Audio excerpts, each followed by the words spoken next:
So welcome everybody. My name is Yuko Handa. I'm the executive director at the Japan Society of Boston. For those of you who are in the Boston area, I know how beautiful the night is. So we do feel very special that you have selected to join us online, and we are very thankful for that. But I promise you, you will not be disappointed tonight. With that said, this is the second of our online Budo series.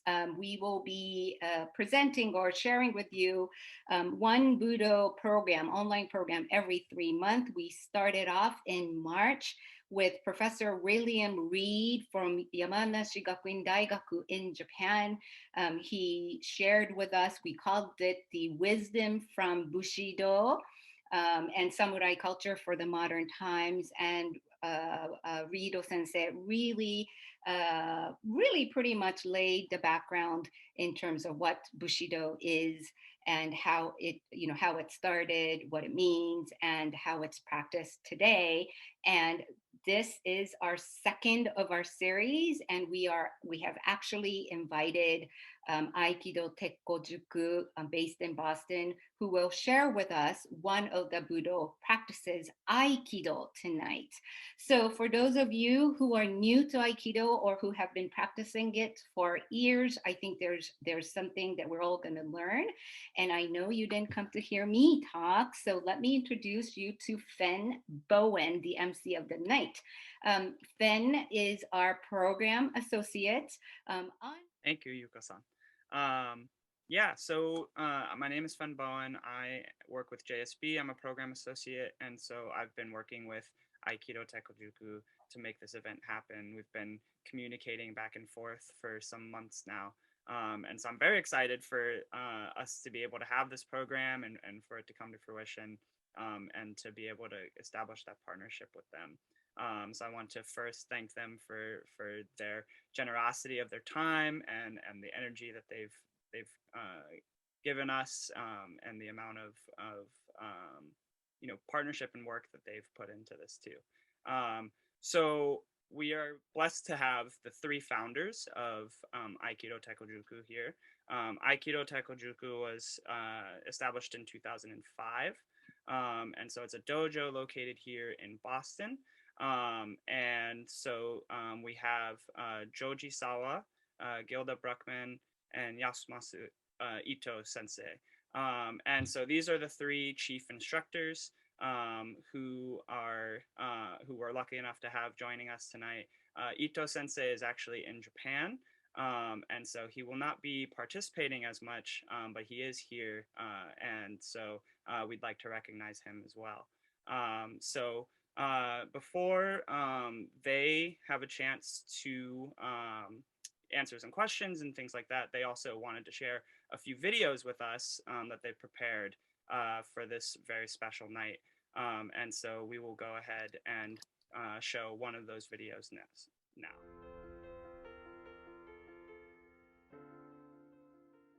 Aikido is a Japanese martial art based on the principle of unifying one's mental and physical powers.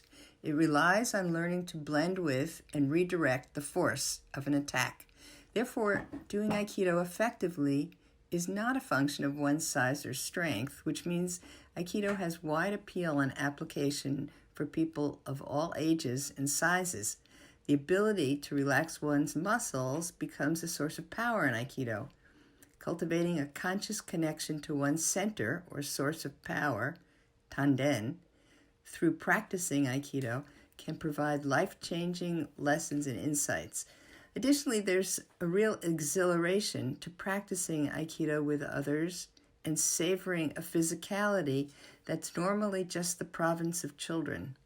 Aikido practice leads to an expanded sense of well-being that has value and repercussions over a lifetime.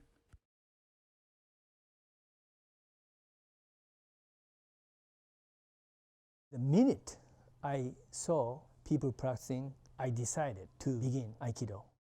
I've been doing Aikido longer than I've been doing anything else in my life. I fell in love with it right away because of the philosophy, right? All about blending with your attack or neutralizing the attack, but without hurting your opponent. You can do one technique again and again, and it's different every single time, or you can find new ways to connect with another partner through the same technique. You never get bored.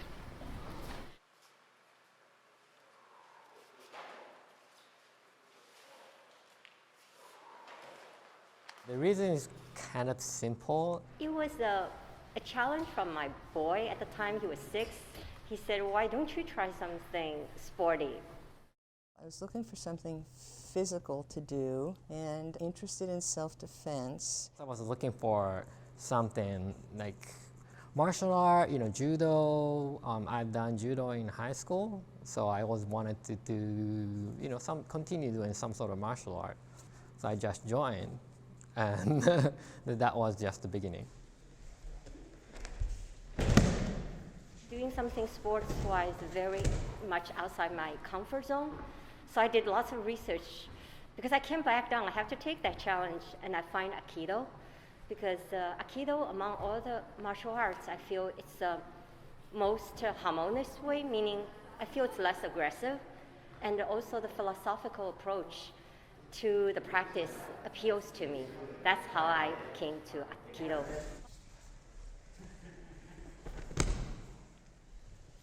As a child, I watched many martial arts films, and like most children, we aspire to something of a skill level. After a break, I decided to try Aikido, and I get to live my childhood aspirations of being a martial artist.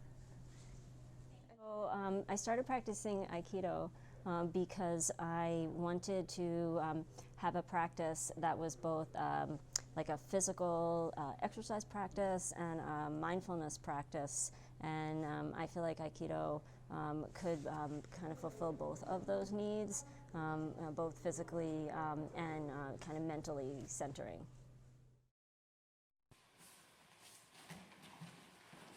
I started Aikido 1973 when I was a university student, and as much I can do for my mind and body, I can move, still continue to Aikido.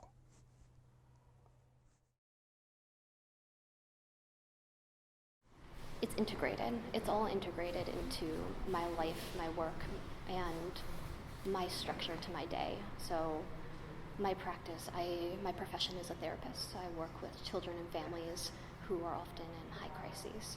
And there is something that's routine in the midst of inconsistencies in this world, whether it's COVID or someone going through a difficult time or you have a tough day. And I can always fall back and connect to practice. And that brings me back to myself.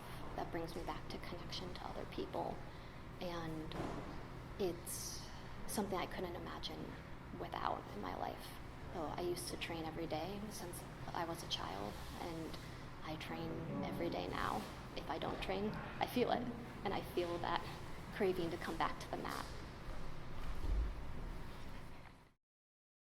I'm trying to take the lessons we learn on the mat and apply it to my life off the mat. So a lot of that is thinking about in the face of conflict or tension, whether that's an emotional grab, like or a verbal attack. It's like remembering, okay, relax, don't tense up, relax. Okay, think about how can you blend with this and redirect it in a more constructive way. And so it's like an ongoing practice. But for me, it's sort of like Aikido's a philosophy and a sort of like a spiritual practice. It's not just something you exercise on the mat, but it's sort of like, how do I embody that philosophy in my life? And it's, I'm not saying I've mastered it, but that's kind of the goal, is to work on how do I incorporate this into how I, conduct my life, essentially.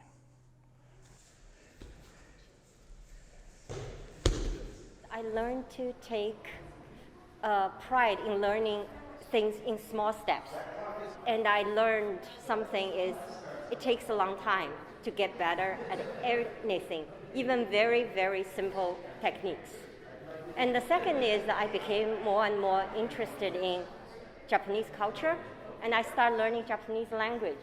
And that's also a challenge to me, and it also brings lots of pleasure in life.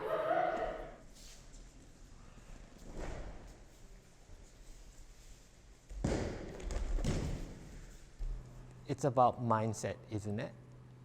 And especially principle of Aikido, it's about harmony. It's not just physical component. And as I learn a lot about Aikido, and then I also have a science background, and what I see, especially now, is there's always two aspects of, the body and the mind that you cannot separate easily. So learning about Aikido, like, I simply focus on the posture and the importance of posture, and then it translates into good techniques. So maintain a good posture, you should have a good mindset too. At least Aikido reminds me how I should be.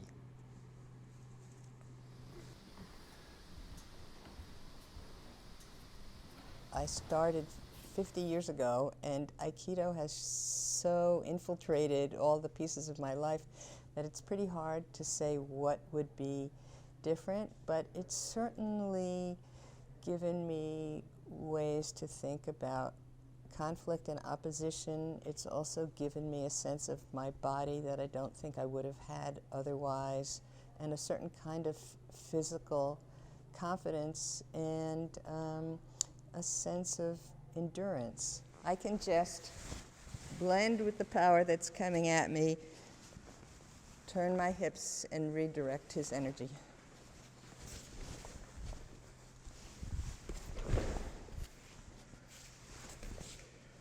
People often say, have you ever used Aikido to defend yourself? And my standard answer is yes, against ice and gravity. The number of times I've used Aikido in the face of a slippery foot surface, it's been several, and they've been important. But Aikido has really shaped, I think, how I relate to many aspects of my life, and especially to my own body.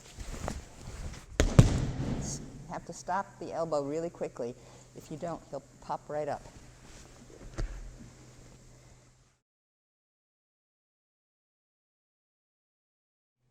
Well, along with the mental and physical challenges that I get from Aikido, I enjoy this community. It offers me a support system because Aikido is a practice that involves working out with a partner.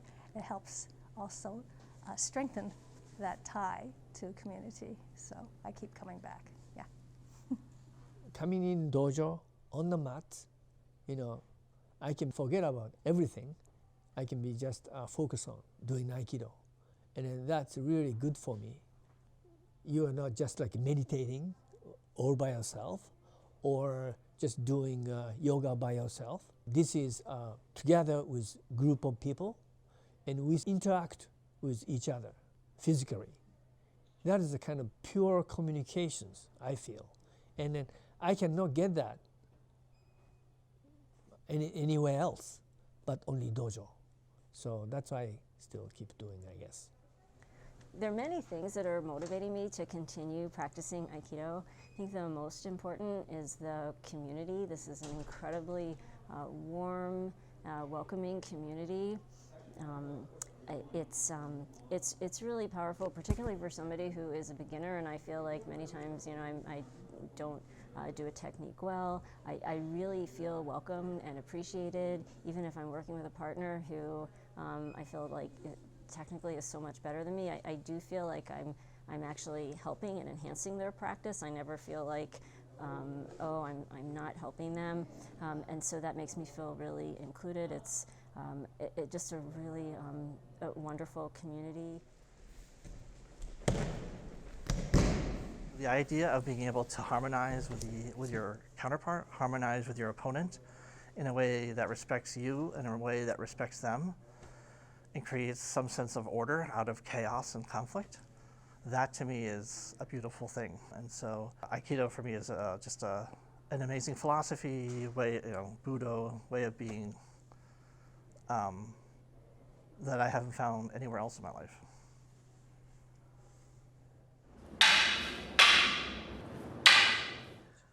Aikido, that's my life. So not only martial arts, that's my life. So everything, how to use my body. Of course, I know getting worse, knee or everything, but still somehow Aikido experience help me out for my life. That's I believe.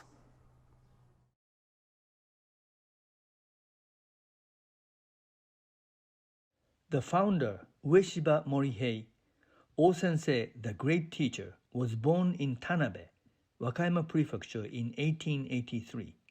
His father was a successful farmer. O-sensei spent his early 20s in the Japanese army and in 1905 was sent to Manchuria to fight in the Russo-Japanese War. He was discharged in 1907 with the rank of sergeant.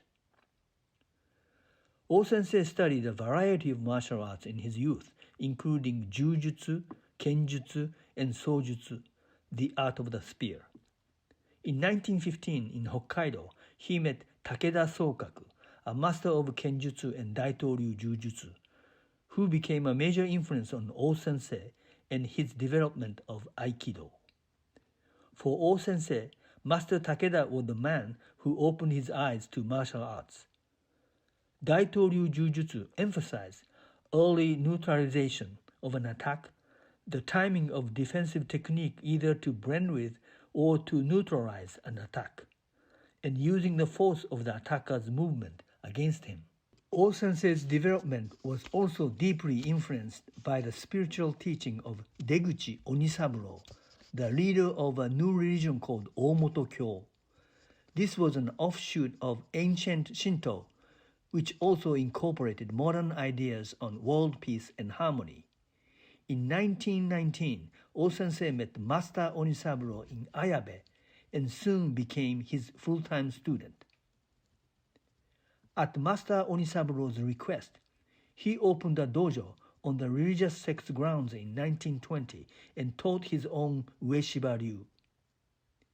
This became the Ueshiba-juku Dojo, and the 1920s marked the real birth of Aikido.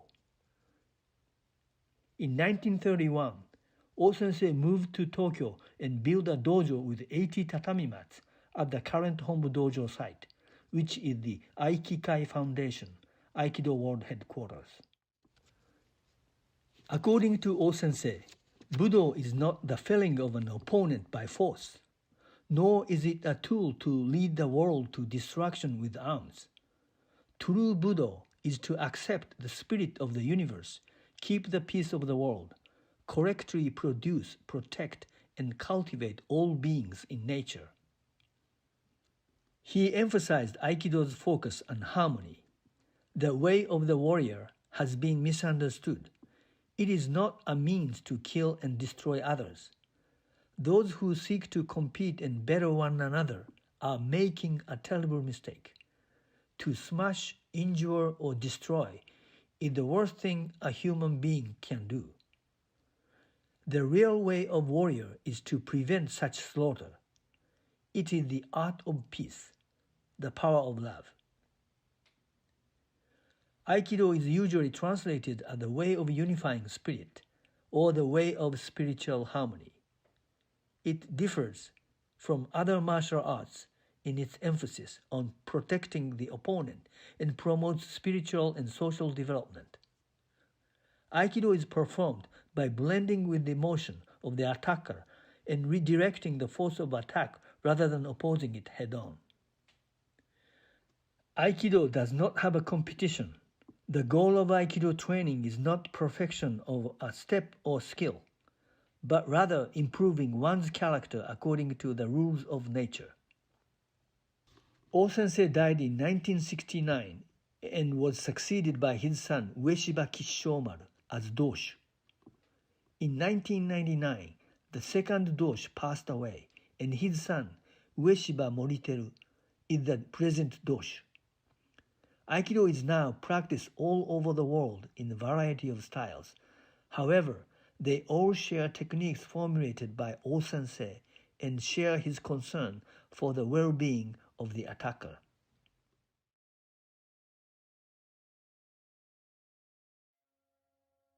Kanai Sensei was very dynamic and charismatic and dignified. He came to Boston 1965. So before coming to Boston, he teaches at my university club. Kanai Sensei's Aikido was very martial, very effective, very fluid, and on top of that, aesthetically beautiful. He was a very versatile person with many talents. He did calligraphy, he was an artist, he was a master in Aikido, Iaido, Jo. Little bit Kanai Sensei's mind is very, very like a samurai mind, I saw. that's very, very, very, very strong impression for me. He was an extraordinary person in that he was a very gifted martial artist, but he had a sort of mischievous, twinkly side to him. His quality as a human being, his quality as an instructor was another thing that made me very happy to be close to him.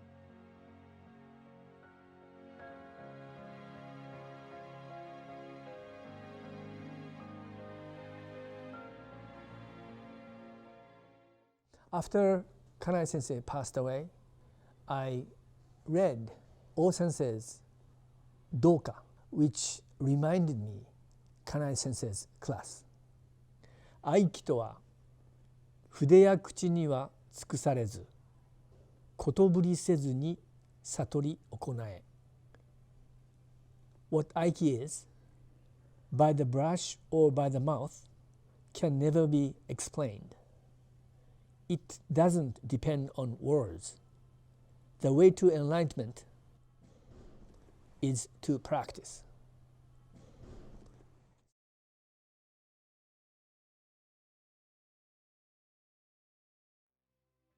It was 2005. With Ito Sensei and Gilder and other four, we founded Tekkozyuk. It's like a big happy family coming to the mat and training, stretching, and helping each other to improve. It's a very welcoming space, and I think it's pretty obvious to see on the mat the wide range of people who come, who find value in the practice and community. In dojo, this time and space I cannot replace from anything else. Aikido means the path of joining energy or forces. So this is the beauty of Aikido.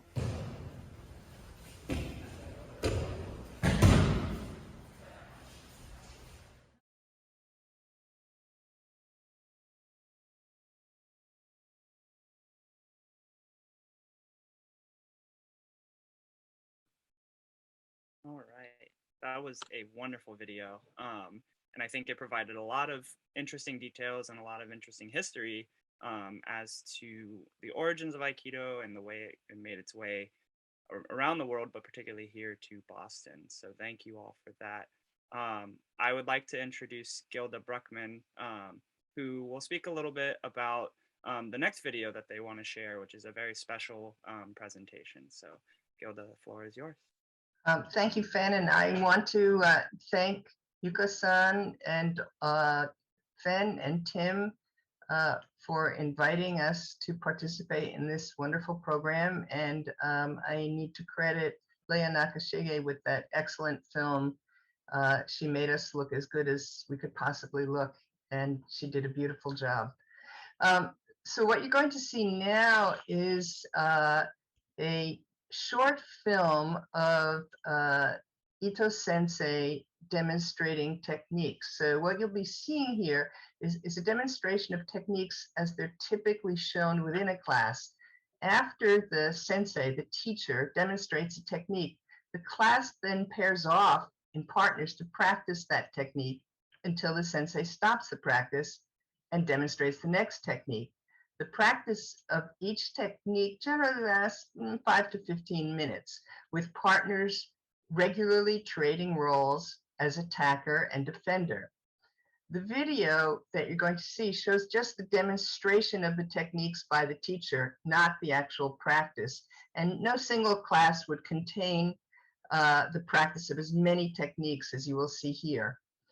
Also, you will see the uke, that is the attacker, being tossed around and flying through the air, doing break falls. The ukes in this demonstration are black belts. The same techniques are practiced by students of all levels, but the falls are simpler rolls and back falls, not break falls. You should also watch for the 3 types of attacks used in this demonstration. All of them are strikes as opposed to grabs, which are also standard in Aikido. You'll see a punch to the solar plexus, tsuki, a strike to the side of the head, yokomanuchi, and a strike to the top of the forehead, shomanuchi. All of these attacks can be practiced empty-handed or with a wooden weapon. In several of the attacks, you will see the ukes are using a tanto, which is a short wooden knife.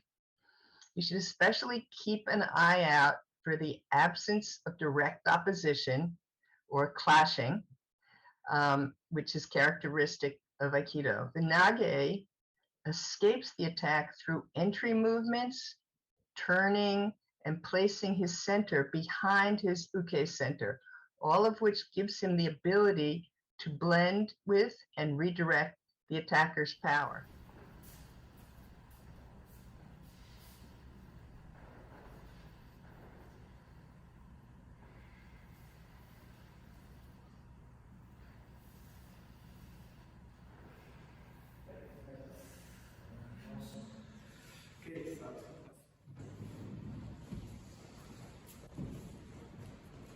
Aikido special movement is only Aikido martial arts movement. Ski, Iribi movement.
No joint.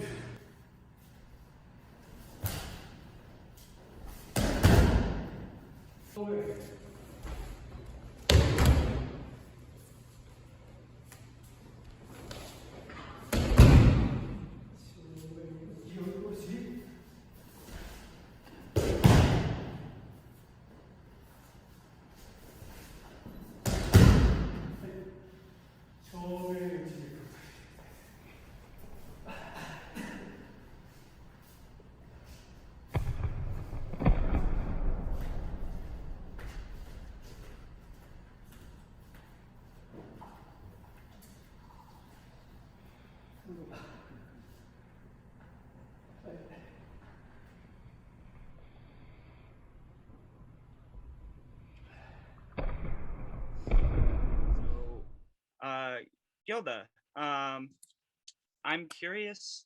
I think a lot of members were able to kind of talk about some of the reasons that they joined and some of the things that kept them going and continuing to practice. But I think personally for you, when was kind of the moment that you decided that this was going to be something that was forever a part of your life? Well, I was in graduate school at the time, and two of my friends in serious academics of no particular physical stature had started doing Aikido.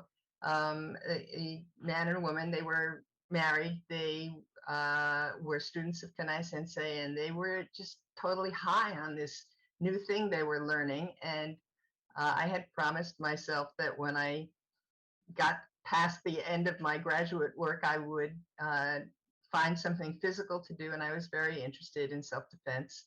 And they were just wildly enthusiastic about this. And I came and watched, and I thought, yeah, that looks like fun. And it was.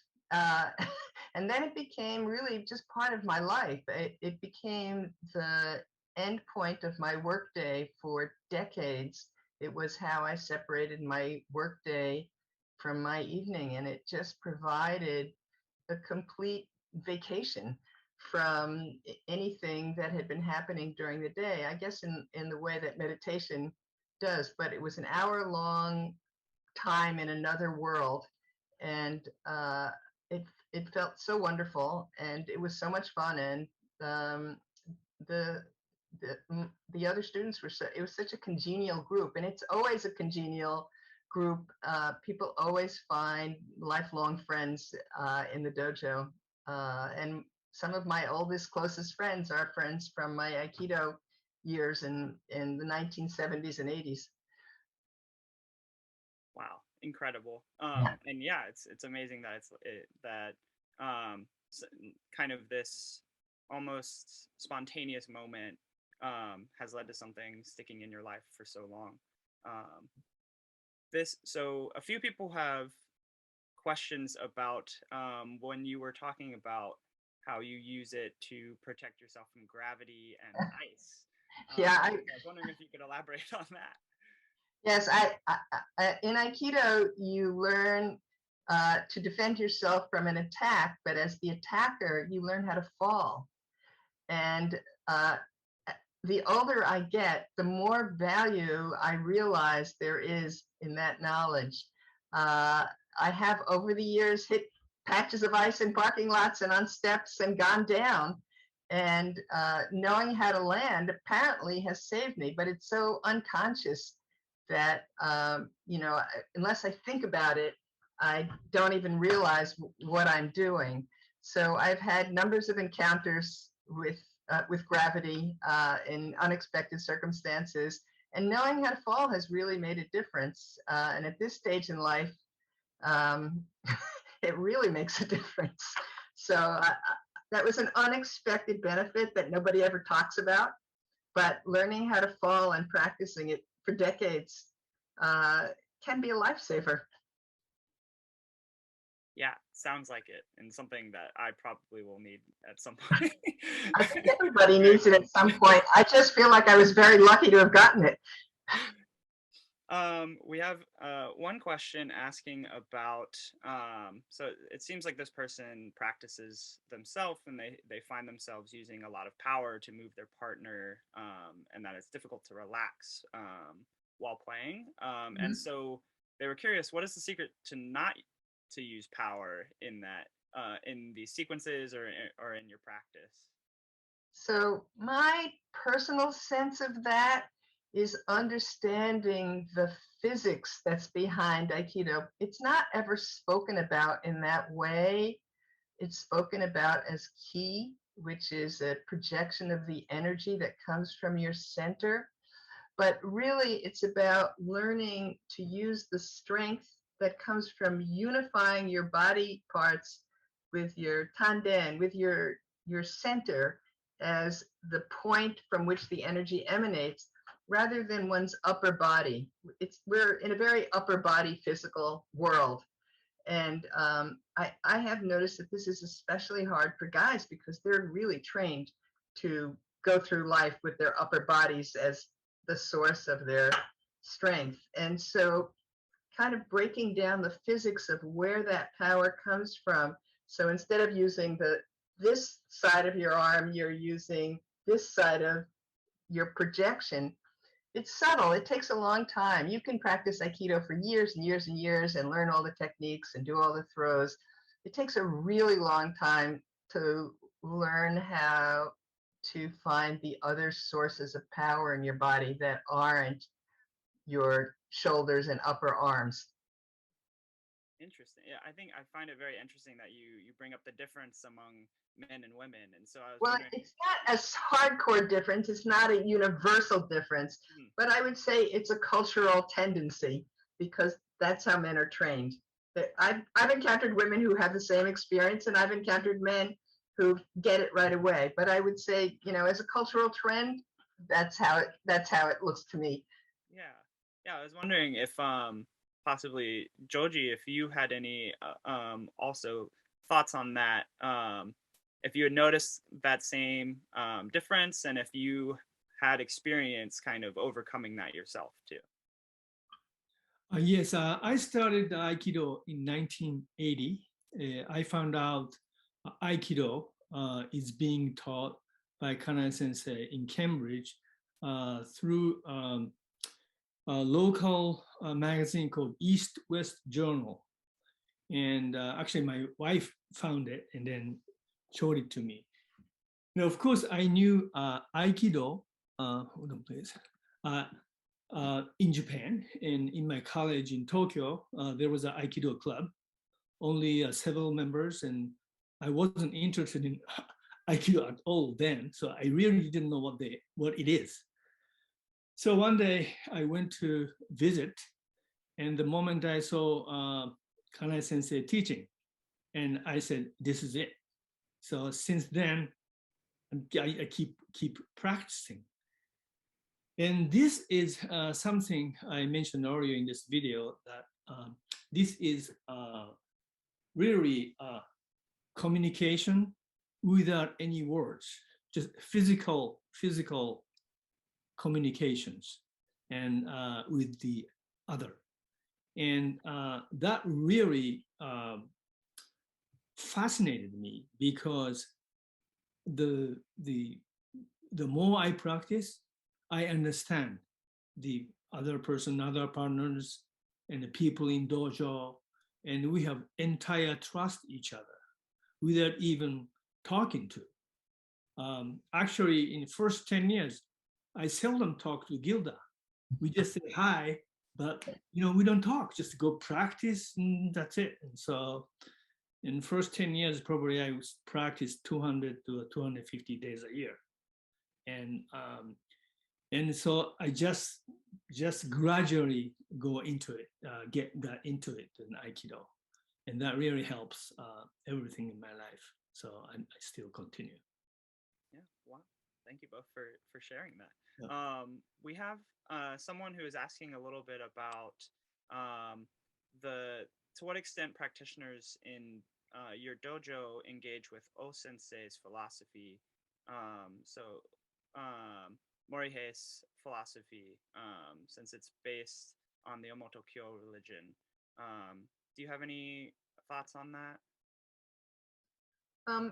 My sense is people's interest in the background, history, and culture surrounding Aikido is very individualized.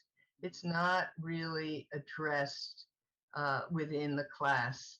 The class, the dojo as a community is really focused on practice, and individual members go into the background of it according to their own liking. Some people get very immersed in the history and Japanese culture, and other people come, practice, leave, come back and practice and leave. It's quite individual. Joji, would you agree with that? Yes, I do. Yeah. We have someone who's curious about kind of the history of Aikido in Boston, and particularly what brought Kanai Sensei to Boston to teach. Joji, do you want to tell this story? Yes. What I have heard, he came 1965, and probably he started dojo from 1966, and he was one of the 7 uchideshi, more closer deshi, disciple for O Sensei. And he, one time, maybe in early 1960, he told these uchideshi, get out from Japan and visit, go to any other part of the world, and then spread Aikido. And then that's why Kanai Sensei ended up in Boston. And I don't know why it's in Boston, but there was a group here of people who had been practicing or knew about Aikido, and they rode to Japan and claimed to be much larger than they were. When I Sensei got here, I think he was a little shocked at what he found. And he had a hard time for the first few years. It was a very meager existence for him. I've heard stories of, living on potatoes and rice and not much else. But he managed to create a hugely successful dojo, and had a very important effect on the spreading of Aikido in the United States. Wow, it's incredible. That one opportune moment just brought it all the way here to Boston and continued it here. I was wondering, so in the videos it mentioned that it's kind of an ever-evolving practice. There's it's not kind of the search for perfection, but to constantly be improving. And so what is something that you both feel like you're constantly working on, or you're constantly trying to improve, and that keeps you coming back?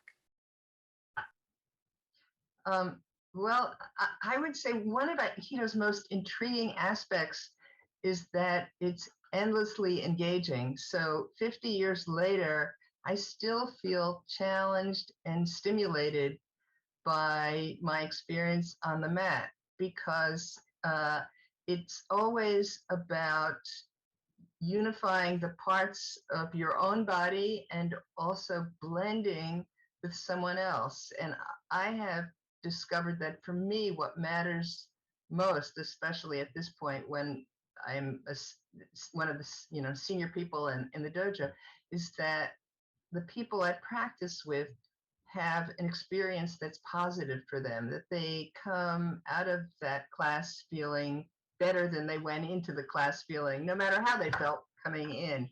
But the challenge is the constant possibility of creating a more harmonious and effective experience. And that's kind of an infinite challenge. It's very surprising to be doing something for 50 years and still feel challenged by it. But for me, that challenge is still there, and it's still engaging.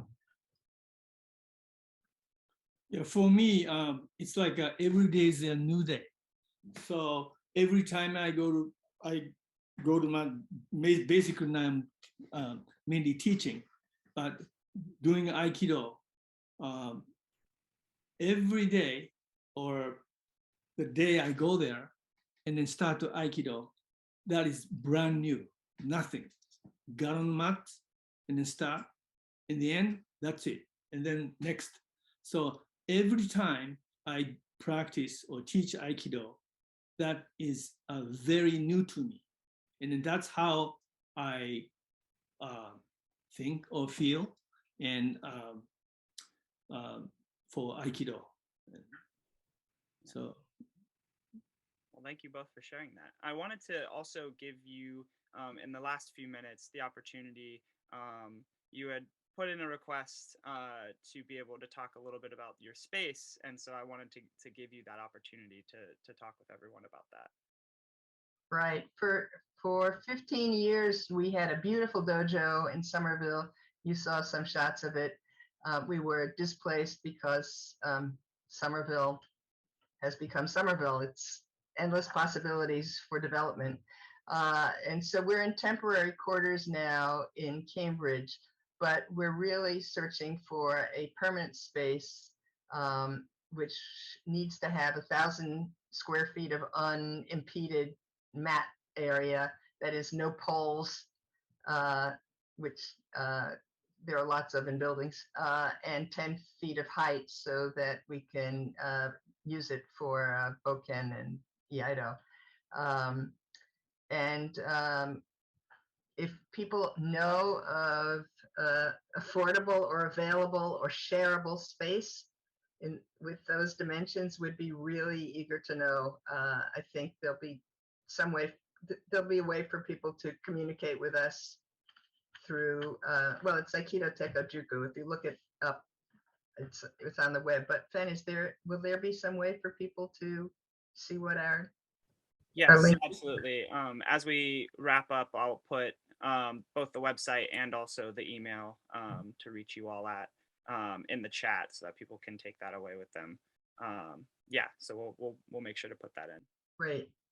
Yeah, and we're looking for space either to share or to rent on our own, and would just really appreciate any leads because we're eager to get back into a permanent situation. Also, we have a new satellite that's happening in Joji. What town is Leon? On the Cape?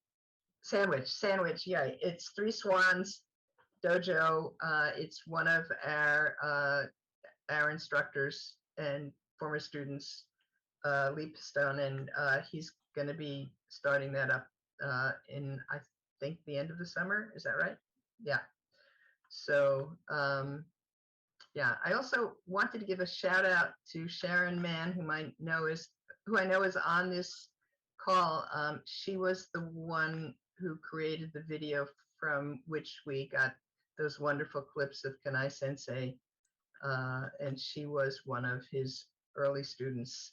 And her video of him, which was made in 1972, is astonishing. So. Well, thank you both so much for joining us tonight. And also thank you to Ito Sensei for joining us all the way from Japan, even with the time difference. We really appreciate your partnership and also the presentation. I really enjoyed it, and I hope that our audience did as well.